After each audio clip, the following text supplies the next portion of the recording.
To'day. Yeching. Nimani? Ochkini. Da. Bo'shatamiz. Shuruplardek. Yaxshi. Yaxshimi? Hozir yaxshi. Voy.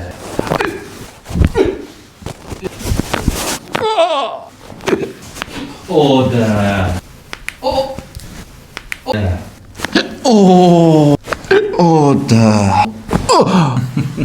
Buni nimaga qilyapmiz? Bo'yin umurtqalarining ichidan katta arteriyalar o'tgan. Vaqt o'tgan sari osteoxondroz bo'ladi odamda. Bo'yin arteriyalari qisilib qoladi, bosh miya qon aylanish surunkali ravishda buzilishi mumkin. Periodический manual terapiya qilib turish tavsiya etiladi.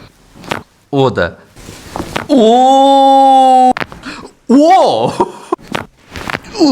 Yengil bo'lib qoldim borku. Aziz aka, to'g'risi bo'kada bunaqasi bor deb o'ylamagandim. Manual terapiyaga kelmoqchi bo'lsa, mana shu raqamlarga bemalol qo'ng'iroq qilinglar, joylaringni band qilib kelinglar. Endi buni narxi qancha? Buni narxi shaharda 250 ming so'm. Agar shu videoga like va obuna bosib keladigan bo'lsanglar, 99 ming so'mdan qo'yib beramiz. Qachon kelmoqchi bo'lganinglarni kommentariyaga yozib ketinglar. Rostdan ham bor-ku, takoy здоровый, бодрый bo'lib kelar ekansizlar.